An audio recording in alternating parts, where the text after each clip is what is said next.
I'm Andréa.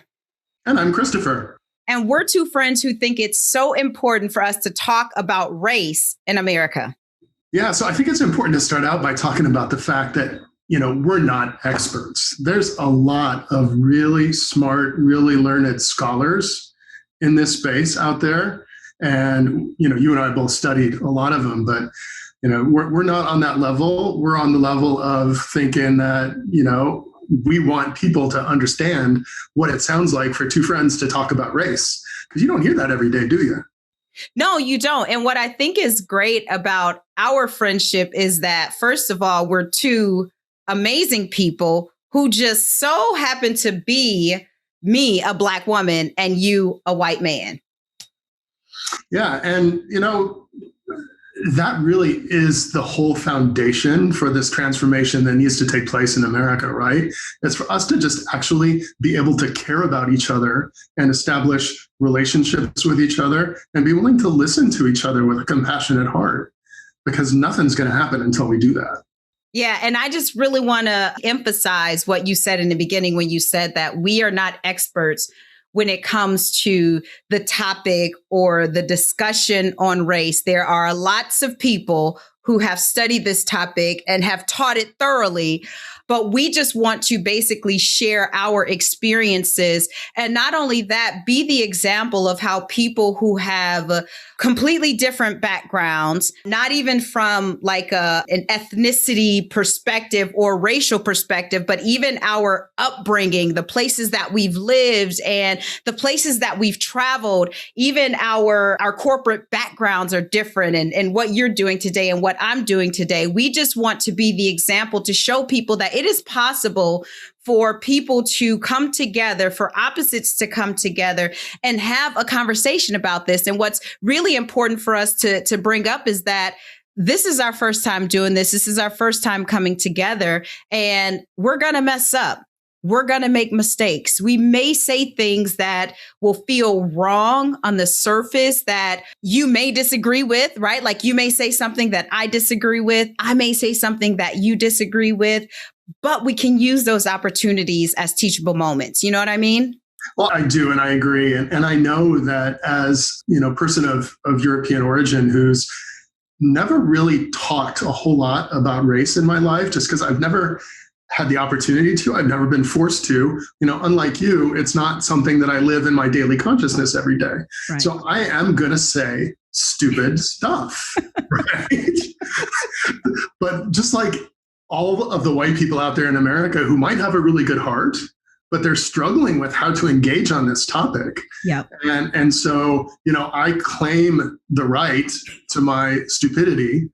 And at the same time, I take accountability for it. Yeah. And the reason I'm here is because I'm going through a personal process of having, suffered that outrage first of, the awakening that happened in America with George Floyd this year, but then also the educational process I put myself through after that, and realizing that my entire life as a white person in America, I have been miseducated about race. Yes. And that I have to re-educate myself. And it's my hope and my mission with this podcast and with this partnership with you that we try to inspire other white people in America to say, hey, listen, I don't understand this topic. I need to understand this topic if I want to be a compassionate human being in the world. I love that. And I think it's really important because, we're at a crossroads in America. And to be clear, America is not the only country, or I should say the United States of America, because technically there's like North America and South America and even a continent. There's like Canada, Mexico. So the United States of America is not the only country that struggles with racism. There's plenty of racism to go around in Europe, in Australia, in all these other continents in Asia. Like there's plenty of racism. We are speaking to race in America, obviously, because that is like, we're both Americans, and I've only lived in America, and we'll get to our particular stories, a little bit later in this episode, but you spent a lot of your life in Europe and living in other countries. And so that's going to bring an even like broader perspective to the podcast and even to your own own personal experiences. And I think, that's a great segue into introducing ourselves. And I think the reason that we really want to do that with this episode and that it's so important is one of the primary things I learned in some coursework I did this summer from the United Church of Christ called Sacred Conversations to End Racism was that you have to question the person who is speaking and what their background and their perspective is. So we want you to know who we are and what perspective we're bringing to the table, because it's important that, especially when we're discussing race, that we examine and use our own rational minds to put into context who is speaking, what lens, through which lens are they expressing themselves, what's their perspective, what's their agenda that they're bringing to the table. Because you talk about racism around the world. If I've learned one thing, it's that racism in America is more planned, more intentional, more deep-seated, and more insidious than racism anywhere else I've ever seen in the world, because this country was founded on slavery. Yeah. And a lot of that, as we'll talk about in future podcasts, still it's an unbroken line from there to here. But I digress. We're going to get into that in future podcasts. And that's okay. But you know what? What did we say in the beginning? This is a conversation between two friends talking about race in America. And that means that we may go off onto our tangents. I'll go off onto mine. You'll go off into yours. But we'll always come back to the objective of the episode. So y'all don't worry. We may go off, but we always come back. I am Andréa Michelle, and I am a goddess, period. But for those of you who want like a more practical, logical, down to earth introduction of who I am, I'm an intuitive transformational coach, and I help high performers, those who are ambitious and have huge goals and want to do amazing things in life. I help them heal their past while they're discovering their purpose and their passion so that they can create more happiness, fall in love with themselves, and truly live an abundant life. I am a retired corporate controller, which is an accountant for those of y'all who don't know what a controller is, because I do get a lot of people who are like, a what? So I'm a retired accountant. I spent 15 years successfully climbing the corporate ladder in the state of Wisconsin. And if you know anything about the statistics and Black people, and especially Black professionals in Wisconsin, they don't look very good for people like me. But I was able to successfully climb the corporate ladder and meet wonderful people. I've had the opportunity to coach amazing team members, and almost everyone that I coached while I was in the corporate world, they're now either directors, VPs, doing amazing things. So I retired from the corporate world because I realized that while accounting and finance was amazing, it wasn't my purpose or my passion. And so I retired in June of 2019 to do that. I am a wife of now 13 years, which I cannot believe I've been married for 13 years. We've been married for the same amount of time. No way! Yeah. Hey! 2007? Yes! November 3rd, 2007. It's June 8th. So you're a little bit before us. Yeah, well, girl, I got a few years on you, so. That's true. That's true. And I am a mother to the most amazing children in this world, and that is not up for debate. Like, I don't care who you are. My children are amazing. And I manifested these kids. They bring so much to my life. My husband and my children, they bring so much to my life. And I often say this, that my children, Christopher, they are not my world, because I'm not this mother who thinks that you have to pour everything into your children or your husband, but they are a huge part of my world, because I always make sure I have time for me. And I always put me first, because I fundamentally believe that you cannot pour from an empty cup, right? And so it doesn't matter how much we love our children or our spouses, if we don't have that same love for ourselves, then it's impossible for us to give to anyone else. And two more things I want to share about me, and then I'll let you talk because you know I love talking about me. But like you said in the beginning, it's important for people to have a frame of reference, right? When people come and stand before them, it's important for you to know who I am, and this is really who I am. You know, love it or leave it, but I know y'all gonna love me, so I'm not worried about that. Another thing is that I am a marathon veteran. Okay, I have completed 3 marathons. I've actually trained for 5, but couldn't complete 2 of them due to injury. And this is not going to be a surprise to anyone, but when I'm not engaging with my family and my friends or training for a marathon, I can literally be found, Christopher, talking to strangers about race, religion, and politics. And now I'm going to shut up, pass the mic so you can tell us who you are. Yeah, those are some topics that we share, right? Yes. And one of the things I love about you is, you bring a lot of wisdom to the table, as an entrepreneur, as a mother, as a woman wise beyond your years, as a Black woman in America, and as a woman who's also in a multicultural relationship that brings you more perspective, even yet showing you, how big and diverse and beautiful this world is. Yes. And it's so funny you said, I'm glad you brought that up because my husband is Haitian. So he was born and raised in Haiti. And I thought I was, Christopher, so smart. And then I started hanging around like him and his friends, and the way they go between like 2 to 3 different languages within the conversation, I was like, oh, I only know American. No, I know it's English. I'm just trying to be funny. It's like, oh. Well, I don't have that problem, do I? No, you don't, because you speak, 5 languages? Yeah. Okay. So who are you, Christopher? So I'm someone who's perpetually spent my entire life trying to escape from my Iowa white boy roots. Right? So I was born into pretty incredible privilege as I look at it today in Iowa City, Iowa, when my dad was in law school. And I grew up in, pretty lily white Iowa, but had the advantage of going to a school that was really diverse growing up, all my schools from elementary school on. And, I think we'll talk in future episodes about sort of my awakening to the realization of race, right, in that context. But when I was a kid, I didn't even see it. I didn't even know it existed. I just knew that I had friends of every color, of every background.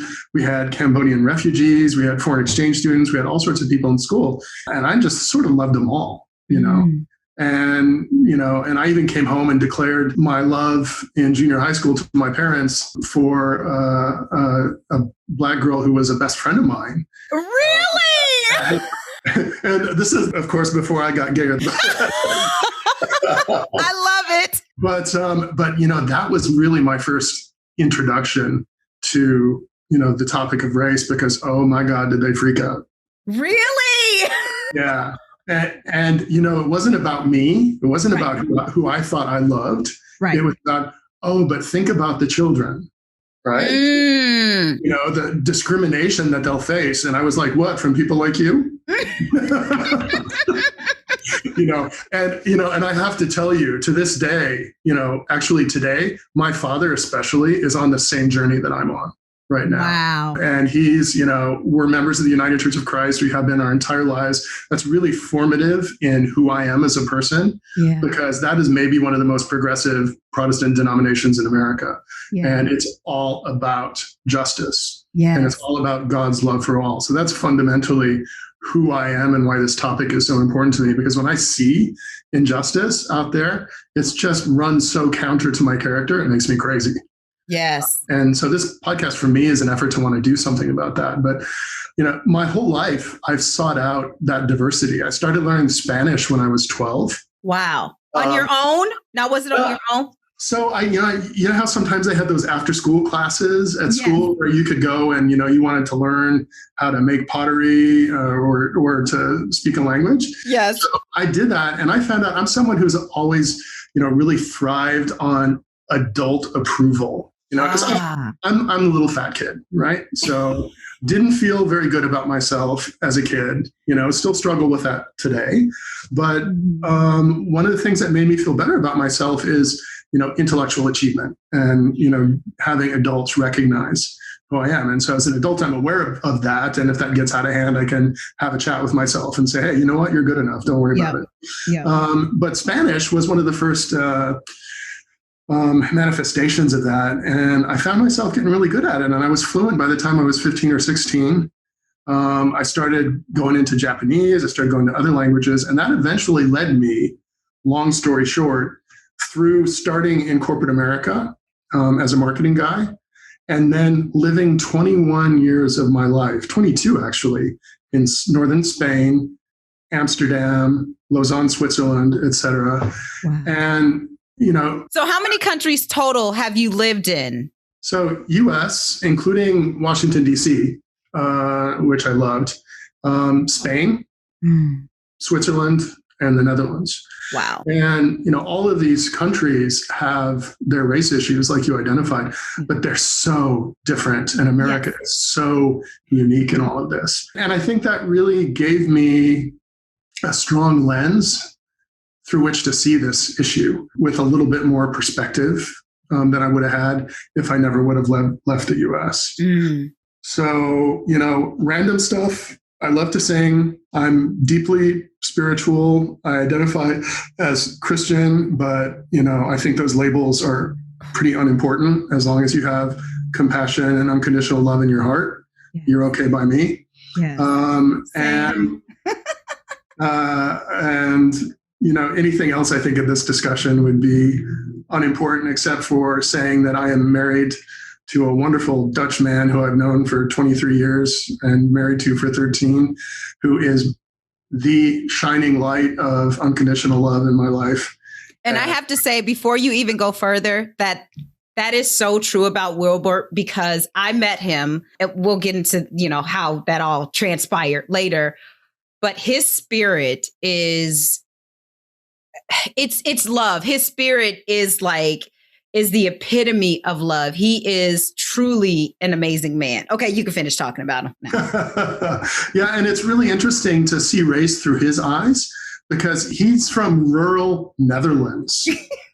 There was one white farmer in his entire region who married a black woman and adopted her children from America, and they moved over, and they were the only people of color he knew his entire life.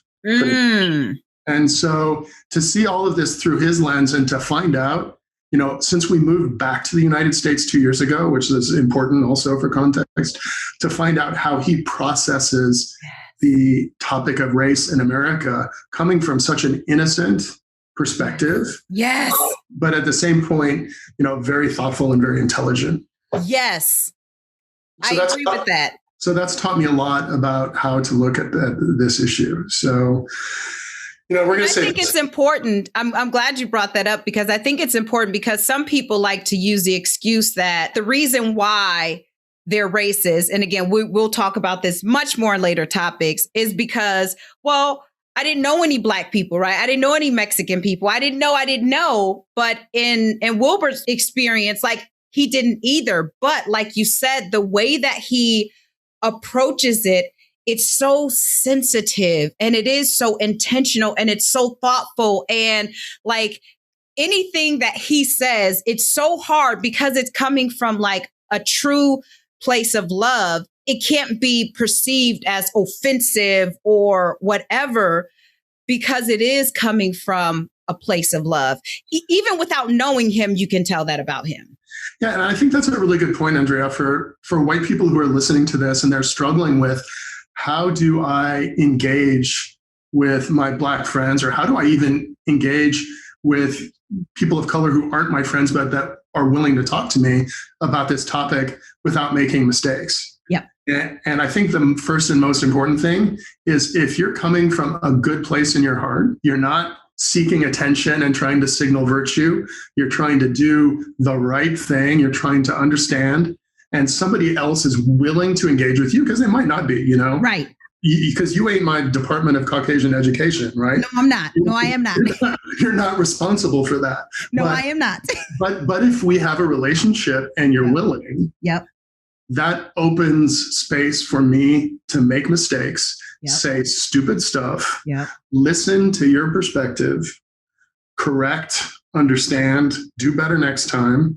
You might not always be right. Your perspective might be just your perspective. Yes. But if I open my heart to it and I try and integrate it into my understanding, that's going to make me a better person. That's going to make the world a better place for you and a more just and fair place for everybody. And so Wilbert's a really great example of that, because he comes at this with not a mean or agenda-driven bone in his body, other than just curiosity, wanting to understand people and to be a good person. And that's a great spirit that we can all approach this question with, isn't it? Yes, it is. I love that. And so I think actually this is a great segue into talking about, how we met. Because I know y'all are probably like, okay, I know a little bit about you, Andréa. Wisconsin, Arizona. Right. How did that happen? I know, right. Well, plus I met you when I was in the Netherlands. Yes, exactly. I was still living there. Exactly, because we initially met because both of us were certified body pump instructors. I'm no longer certified. Are you still certified? Well, sort of. So I'm not actively teaching, but I'm an international assessor. So I judge people's videos that they send in order to get their diplomas. And make sure that they're competent in all the key elements that they need to be competent to in order to get their international certification.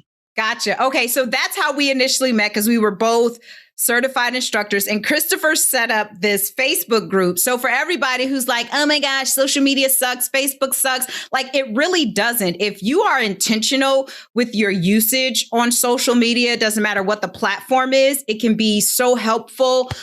Because I use it in an amazing way. I have no problems with it. But we met because Christopher, you set up like an international body pump instructors group, and it grew. I think when I first got in there was like, I don't know, 139, maybe 200 members in the group. Now, how many people are in the group? 16,000. Woohoo! Gosh. So now there's 16,000. And it wasn't just me. There's some other good folks in there too. But, we built it intentionally as a community of people who wanted to learn. Yeah. So really and to be better and to develop their skills.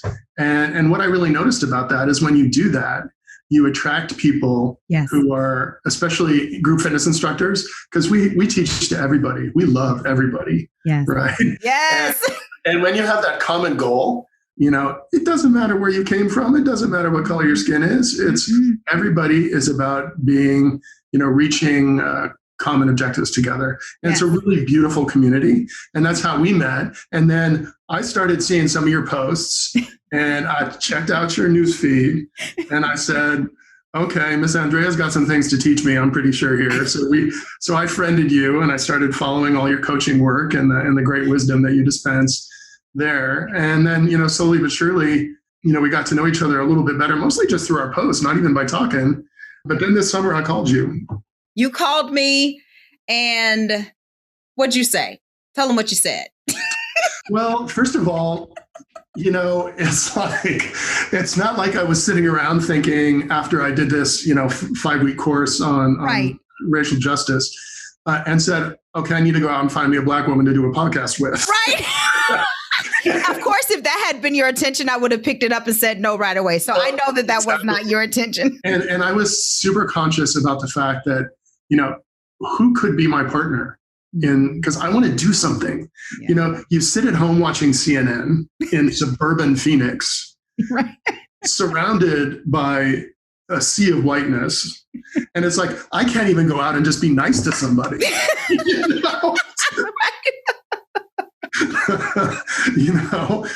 But luckily I have a relatively diverse work environment. So at least that gives me an opportunity to be nice to people there and make sure everyone's okay. And, and to listen and learn from my colleagues. But, so I thought, I need to do something. Mm-hmm. And I created a vision of this conversation.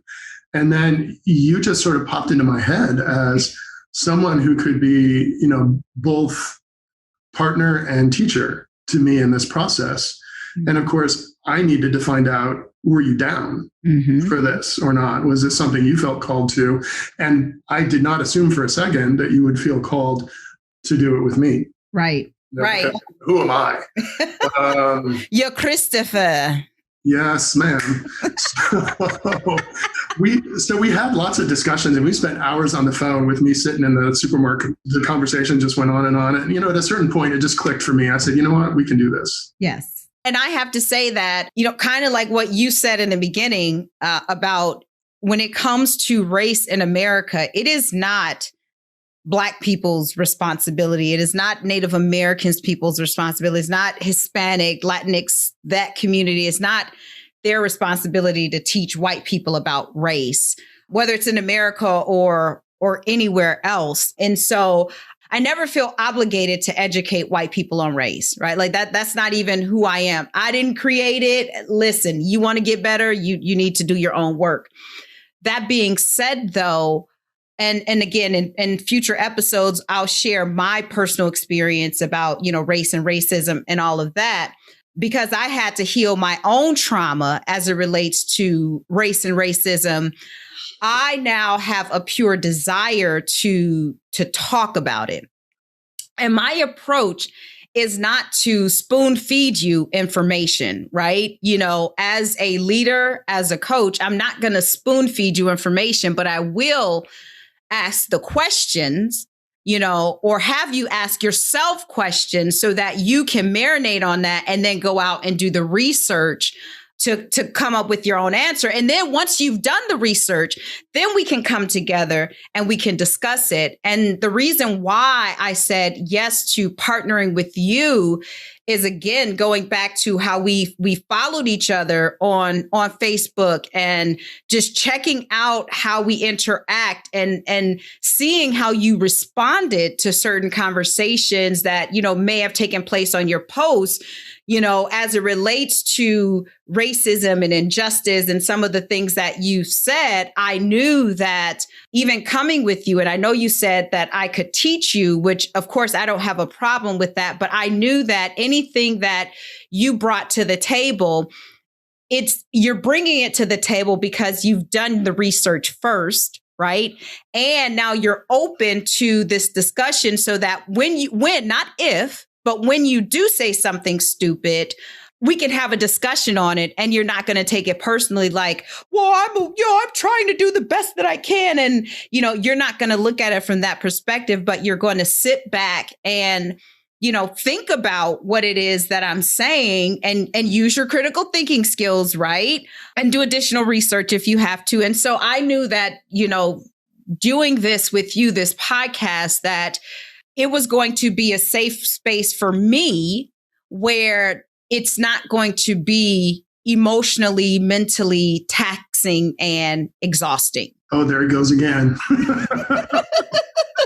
Yeah. No, so, I think that's a good point because, I have done my research and this is directed to the white listeners out there who are here with an open heart and a critical mind, and they're wanting to make a change and understand and, adapt the way they relate to this issue. I did my homework. I did my 5-week class. I started the process, okay, because, I'm using the past tense, but this is going on and will go on for the rest of my life. Yeah. The process of digging into the truth about race in America, into the history and where we are today. And then, I even surprised myself yesterday because in the next episode, we're going to start talking about why it's so hard to talk about this topic. Mm-hmm. And, you'll hear, I started to make a list for myself of what my relationship to race was as a child. Mm-hmm. And in that introspection, in that critical thinking, in that doing an inventory of my life, I blew myself away with some of the realizations of how I had been taught as a child to relate to race. Mm. And this is not something I ever thought about before. I took inventory. I said, okay, and you'll hear some more of this in the next episode, but, how many Black teachers did I have? Mm-hmm. How many Black friends did my parents have? Mm-hmm. How many Black doctors and dentists did I have growing up? Just a preview, 18 years right. of public education. Right. I had one Black vice principal, Miss Wanda Average, who was 4'9" and had a black belt. And, and you did not talk back to Miss Average. And she had a heart of gold. And in querying my fellow students from high school about who she was to them, she was the one who brought them into her office and had the talk. She was their protector. She was the person who gave them the reality of what they were going to expect in education in their lives if they didn't get that from their parents already. So I honor Ms. Wanda Everidge for what she did, for my Black classmates in high school. And I know she went on to great things at, working at universities after that locally. But so, it's a process of looking back at your life. And once you have accepted the assumption that racial injustice in America is real, you can find the evidence just by looking at your own life. You don't need statistics. You don't need to read a book. You don't need, and you should, but you don't need any of that. All you have to do is honestly look at your own life. Yes. And you'll find it. And then you'll understand, like I did, that something needs to change because this just isn't right. And as a Christian and as a person of conscience, this just isn't something I can accept as part of my reality. That's so great. That actually brings us to what we decided for the name of this podcast, because we had a process. We had a thorough process where we basically, how they say, we threw spaghetti at the wall and we sat with a bunch of different names and what we wanted this podcast to look like and the meaning and the intention. And so putting all of that together, we decided on Decentering Whiteness, a racial justice journey. So let's talk about that a little bit. Yeah, so that term, to be honest, I think is an academic term that emerged in the 90s. And it was sort of the central theme of the Sacred Conversations to End Racism class that I took this summer. And is also the theme of a really groundbreaking resolution that we did at the Southwestern Conference of the United Church of Christ, that just like we had a process of churches becoming open and affirming to LGBTQ people that started, I think, back in the 80s or 90s in the United Church of Christ. In the Southwest Conference, and I'm hoping eventually nationally, the UCC is going to start a process of churches allowing to declare themselves to be reconciling to racial justice. And so I brought that in there as well, just because it was so impactful to me. And the concept of decentering whiteness is just the realization of exactly what we've been talking about, that white privilege is at the center of everything in our society. That's who the system was built for. The system was built for me. Yes. It was built, I might be gay, I might be, overweight, I might have some strikes against me, but that system is still clearly built to give me and people who look like me privilege in this world. And, that's again part of the process of looking back and understanding that I am at the center of who this system was built for. I get the advantage of it. And it doesn't mean that it's my fault. Right. It doesn't mean that I created that. Doesn't mean that I even willingly necessarily participate in it or consciously participate in it. I didn't even know, right, or think about it a lot until this year. I maybe heard someone say it a million times in my life, but it just didn't, as we say in Dutch, the quarter didn't fall. I didn't realize until, this summer. And so, the concept of decentering whiteness, and you'll see this if you look at our logo, is the acknowledgement first that whiteness is at the center of American society, and that there are marginalized people around that do not enjoy the benefits that are at the center, and that we need to have an awakening in America in which we invite and not just allow, but invite everyone into the center of society, where we share in the privilege, we share in the responsibility, we share in the caring and taking care of one another equally, and we break down that firewall that's around the center, and we create that beautiful mandala that I think was the intention behind our logo, where there is balance that is being forged in the fire of conflict and discussion and passion. And yeah, unfortunately, this year, even sometimes violence, and that's a whole different discussion. But change does not happen without a crucible. Exactly. And with fire and with heat. Exactly. And that's not saying I'm condoning violence, but, can I understand some people saying, okay, this is year number 400. Right. Do we get to be equal this year? Right. Or do I have your attention yet? Mm-hmm. That this is a problem for me? Right. So do I condone violence? No. Do I understand the fact that it takes pressure and heat and passion to build up far enough that sometimes enough people actually understand and accept there's a problem? Right.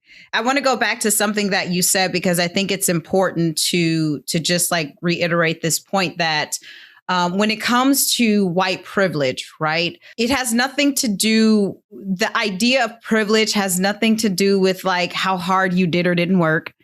It has nothing to do with how much money you do or do not have.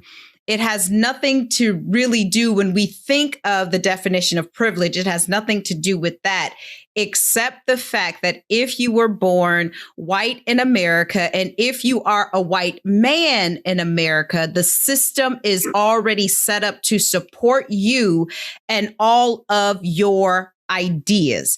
And like Christopher said, is it necessary? Is it your fault? Well, no, it's not even a matter of fault, but it is your responsibility to recognize it and use your privilege for the greater good of all human beings. You don't know what you don't know, right? Like you said, you've heard it all of your life, I'm sure, but it didn't click until it clicked. But the minute that it clicked, right? The minute that you got it, you were like, whoa, what kind of matrix have I been living in? And so to the white listeners out there, it is 100% your responsibility to do your own racial justice work so that we can get to a point where we have racial reconciliation. But reconciliation is not possible without first an acknowledgement and an awareness of your white privilege. And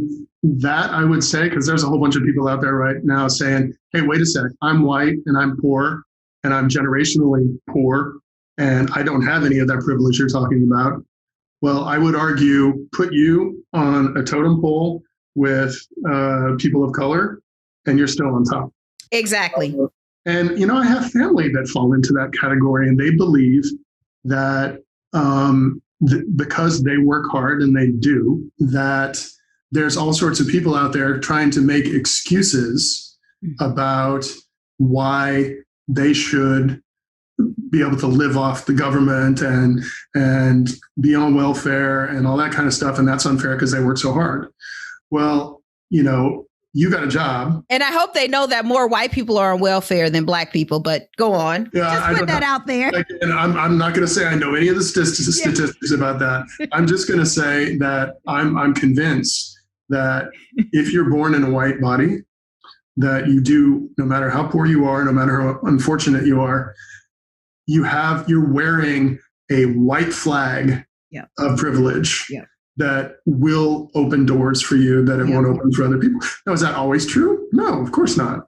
But, it's important for we as people of European origin to understand that gives us an advantage. And I don't think we can even open a conversation until we start to break down some of the barriers of resistance that many of us have when the topic of race is brought up, because it's a difficult topic. It's a challenging topic. And that's what we're going to devote the next episode of this podcast to, is why is it so damn hard to talk about race? Yes. And so I think that's actually a really great way to end this first episode, because we don't want it to be too long, right? We want to keep them coming back. But just to kind of just basically summarize everything that we've talked about in this first episode. And again, the first episode, it wasn't it isn't meant to be all meaty and heavy, but really just to give y'all some sort of idea or, like a frame of reference of why we're doing this. We've shared with you that we're not experts on this topic. There are a number of experts out there, and we highly recommend that you do your research to find the experts that you actually resonate with. Now, I got to put this out there. If you're ready to start that journey, of racial justice and reconciliation, please follow Black people. Okay. You got to read what Black people are saying, right? Like, you can't go follow other white people. You can, but don't let a white person's perspective be the only perspective that you're looking through this lens from, because there is some bias and privilege that's associated even with the information that they're telling you. And nothing against them. No, I know. And in all the coursework that I've done, we've had both white and Black perspectives, and that's been invaluable. And it does happen to be one of my favorite books on this topic, which is White Fragility, is, I believe, written by a white woman. And, she's done a lot of work in this area, and that resonated a lot with me. There's a lot of concepts that I'll be bringing up in our series that are from that book. But had I not had the perspective of people like you and people that I've taken my coursework with and friends that I've discussed, this topic with on a regular basis, I would have a completely different and maybe skewed perspective. So I'm totally on board with what you said. 100%. 100. Yeah, you definitely have to let Black people lead or let people of color lead, right? When it comes to this, yes, you will resonate more with, as a white person, you're going to resonate more with white people because, we identify with who we identify with, right? I mean, that there's nothing wrong with that. So it's okay to have that kind of in the corner, but also understand that you got to let people of color and Black people take the lead in this instance. And we also, we shared our stories with you. Now y'all know that I am, Goddess Queen. So when you address me or see me on the streets, just call me Goddess Queen. No. Yeah, you better bow down, right? We've shared with you how this podcast came to be, and why we decided to name it Decentering Whiteness, a Racial Justice Journey. So you got anything you want to say before we close out, Christopher? Yeah, I think we might have our first disagreement. And I think, you and I, we gave each other 100% permission when we were discussing this to say, we're not always going to agree on everything all the time. Right. But I think for me, I needed to hear, in order to break open the hard nut of my head to this topic, I needed to hear some people who, with my background and my experience, explain to me how they came to their realization. Because I've been listening to Black people my entire life, and apparently the message hasn't gone through. And to listen to, the author of White Fragility, I guess I just needed someone speaking my language. So where are we disagreeing? I'm trying to understand, where's the disagreement? You said let Black people lead. And I think once I was able to crack open my head, I could do that. Right. Where are we disagreeing? I guess we're not then, if you don't disagree. No, I said that we're going to relate to people who look like us and who believe the way we do. I said that. But you still have to let Black people lead, which is what you just said. Yeah, well, without understanding the perspective of the people who are historically oppressed, we can't, and opening our hearts and our minds to that, we can't have any understanding of the problem. We have to. But all I'm saying is, it took for me, and it might take for other people, but maybe not, them relating to people who share their background first to crack open that nut in a way that's going to let us listen the way we should. I don't agree with that, because I've met a lot of white people who, like, I was their first introduction of being like, oh gosh, this is okay. Yeah, my thinking was all the way off. So I think you do have people who, and again, there's nothing wrong with listening to white people talk about it. I didn't say that. Nowhere in my dialogue did I say that it was wrong to listen to white people on the topic of race. I'm saying when it comes to this racial justice journey, you have to follow the lead of Black people or other people of color, because otherwise your perspective will be totally skewed and biased because of the centering and the privilege that's there. How am I going to learn to love and respect and champion people if I don't listen to them? Right. Exactly. And because you know what? And here's a good example of that, right? Like, I'm a Black woman, right? But when it comes to like gay issues, I have my perspective on it, right? But I will not like say something or throw something out there unless I see my gay friends talking about it and I fully understand their perspective. Then I will say something, but I will not take the lead on gay issues because I am not gay. Yeah, and I think, it's wonderful that you and I got to put each other to the test on that in both directions. Yep. Because, we haven't just been interacting on Facebook. You came to Arizona for a spiritual retreat. And I said, there ain't no way you come into my state without staying in my house. That's right. So this relationship, I'm glad, had the incredibly unique opportunity to get forged in some real life context, to be with you and to be with you and to watch real tears flow from your eyes when you saw the first Black woman become the vice president of the United States. Right. And, I'm telling you, there's nothing that informs and shapes my consciousness more than something as real and as human as that. And right. To see what that meant to you, right. Both cemented my love for you as well as taking my understanding of this journey to a new level. So I thank you for that. You're welcome. So even though you said we disagreed, we really didn't. Well, maybe we don't. That's okay. And maybe we will, but to that and that's point, okay. Yeah, I was just going to say, and to that point, though, this is real life, right? Like this is not a subject that is necessarily easy. And again, we'll talk about that in episode 2. And we're going to end this because it's going on long, but it's a good thing. Everything that's said that we're saying right now, it needs to be said. It's just important for people to understand that when you have a friendship, like, you can disagree and you're not going to say the things right the first time around.